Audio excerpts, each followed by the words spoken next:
Hey there, friends. Pastor Jason here. Glad you can join me for daily devotionals. Today we're in Exodus 33 and 34. Let us get right to it. Yesterday, Moses confronted Aaron and the Israelites about their golden calf. Let's see what happens next. Chapter 33, verse 1.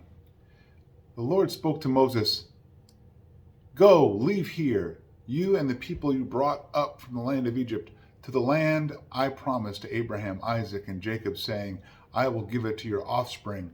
I will send an angel ahead of you, and will drive out the Canaanites, the Amorites, the Hittites, the Perizzites, the Hivites, and the Jebusites. Go up to a land flowing with milk and honey. But I will not go with you, because you are a stiff-necked people. Otherwise I might destroy you on the way." When the people heard this bad news, they mourned and didn't put on their jewelry. For the Lord had said to Moses, "Tell the Israelites, you are a stiff-necked people. If I went with you for a single moment, I would destroy you. Now take off your jewelry, and I will decide what to do with you." So the Israelites remained stripped of their jewelry from Mount Horeb onward. Now Moses took a tent and set it up outside the camp, far away from the camp. He called it the tent of meeting. Anyone who wanted to consult the Lord would go to the tent of meeting that was outside the camp. Whenever Moses went out to the tent, all the people would stand up, each one at the door of his tent, and they would watch Moses until he entered the tent. When Moses entered the tent, the pillar of cloud would come down and remain at the entrance to the tent, and the Lord would speak with Moses. As all the people saw the pillar of cloud remaining at the entrance to the tent, they would stand up and then bow in worship, each one at the door of his tent. The Lord spoke with Moses face to face, just as a man speaks with his friend. Then Moses would return to camp, but his assistant, the young man, Joshua, son of Nun, would not leave the inside of the tent. Moses said to the Lord, "Look, you have told me, lead this people up, but you have not let me know whom you will send with me. You said, I know you by name, and you have also found favor in my sight. Now, if I have indeed found favor in your sight, please teach me your ways, and I will know you and find favor in your sight. Now consider that this nation is your people." Then the Lord, replied, "My presence will go with you, and I will give you rest." "If your presence does not go," Moses responded to him, "don't make us go up from here. How will it be known that I and your people have found favor in your sight unless you go with us? I and your people will be distinguished by this from all other people on the face of the earth."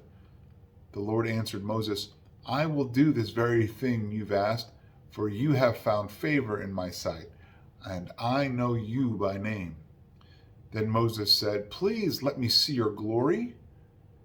He said, "I will cause my goodness to pass in front of you, and I will proclaim the name Yahweh before you. I will be gracious to whom I will be gracious, and I will have compassion on whom I will have compassion." But he answered, "You cannot see my face, for no one can see me and live." The Lord said, "Here is a place near me. You are to stand on the rock, and when my glory passes by, I will put you in the crevice of the rock and cover you with my hand until I have passed by. Then I will take my hand away, and you will see my back, but my face will not be seen." Chapter 34. The Lord said to Moses, "Cut 2 stone tablets like the first ones, and I will write on them words that were on the first tablets which you broke. Be prepared by morning. Come up Mount Sinai in the morning and stand before me on the mountaintop. No one may go up with you. In fact, no one must be seen anywhere on the mountain. Even the flocks and herds are not to graze in front of that mountain." Moses cut 2 stone tablets like the first ones. He got up early in the morning, and taking the 2 stone tablets in hand, he climbed Mount Sinai, just as the Lord had commanded him. The Lord came down in a cloud, stood with him there, and proclaimed his name Yahweh. Then the Lord passed in front of him and proclaimed, "Yahweh, Yahweh is compassionate and gracious God, slow to anger, and rich in faithful love and truth, maintaining faithful love to 1,000 generations, forgiving wrongdoing, rebellion, and sin, but he will not leave the guilty unpunished. Bring the consequences of the father's wrongdoing on the children and grandchildren to the third and fourth generation." Moses immediately bowed down to the ground and worshipped. Then he said, "My Lord, if I have indeed found favor in your sight, my Lord, please go with us, even though this stiff-necked people, even though this is a stiff-necked people, forgive our wrongdoing and sin, and accept us as your own possession." And the Lord responded, "Look, I am making a covenant. I will perform wonders in the presence of all your people that have never been done in all the earth or in any nation. All the people you live among will see the Lord's work, for what I am doing with you is awe-inspiring. Observe what I command you today. I am going to drive out before you the Amorites, the Canaanites, the Hittites, the Perizzites, the Hivites, and the Jebusites. Be careful not to make a treaty with the inhabitants of the land that you are going to enter, otherwise they will become a snare among you.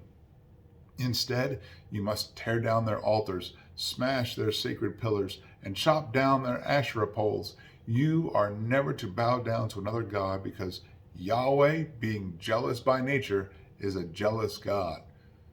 Do not make a treaty with the inhabitants of the land, or else when they prostitute themselves with their gods and sacrifice to their gods, they will invite you, and you will eat their sacrifices.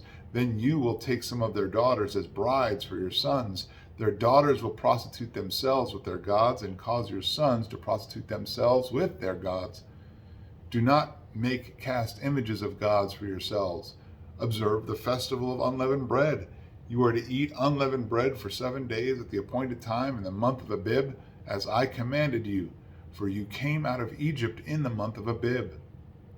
Firstborn male of every womb belongs to me, including all your male livestock. The firstborn of cattle or sheep, you must redeem the firstborn of a donkey with a sheep, but if you do not redeem it, break its neck. You must redeem all the firstborn of your sons. No one is to appear before me empty-handed. You are to labor for 6 days, but you must rest on the 7th day. You must even rest during plowing and harvesting times.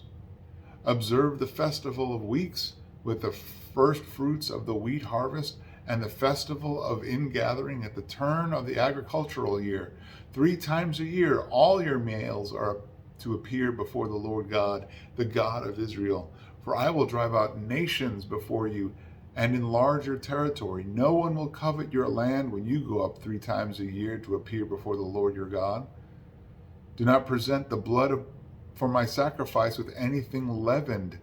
The sacrifice of the Passover festival must not remain until morning. Bring the best first fruits of your land to the house of the Lord your God. You must not boil a young goat in its mother's milk. The Lord also said to Moses, "Write down these words, for I have made a covenant with you and with Israel based on these words."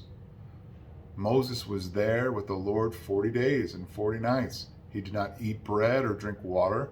He wrote the 10 Commandments, the words of the covenant, on the tablets.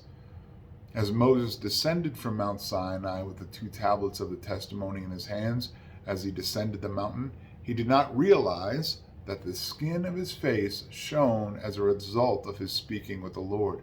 When Aaron and all the Israelites saw Moses, the skin of his face shone, and they were afraid to come near him. But Moses called out to them. So Aaron and all the leaders of the community returned to him, and Moses spoke to them. Afterward, all the Israelites came near as he commanded them to do everything the Lord had told him on Mount Sinai. When Moses had finished speaking with them, he put a veil over his face. But whenever Moses went before the Lord to speak with him, he would remove the veil until he came out. After he came out, he would tell the Israelites what had been commanded, and the Israelites would see that Moses' face was radiant. Then Moses would put the veil over his face again until he went to speak with the Lord. Chapters 34, 35. Here we have the Lord giving commandments, rewriting the tablets, Moses bringing those commandments to the people. We see a little snippet that Joshua, son of Nun, is there at the tent of meeting. I like the fact that Joshua continues to be in the mix. He's only like 20 years old at this point. Moses is like 80. Like it's interesting to see these two generations kind of commingling together, discipleship happening. But what really strikes me is that the way that Moses is transformed with his time with the Lord. Here he has a physical transformation. His face shines. He has to put a veil over it. He takes it off when he meets the Lord, but he has to put a veil over it so not to scare the people. Can we be transformed through our meetings with the Lord as well? May we have transformed lives that shine the hope, the grace, the mercy, the compassion of Jesus to other people. For some people, that might be a little scary. For other people, they might sit in awe and wonder. But it should be abundantly clear it's because of our love for the Lord, that the Lord loves us, that we are compassionate to others. Hey, with that, be blessed, be a blessing. I'll see you tomorrow as we continue in Exodus. We're almost done. We're getting there. I'll see you tomorrow.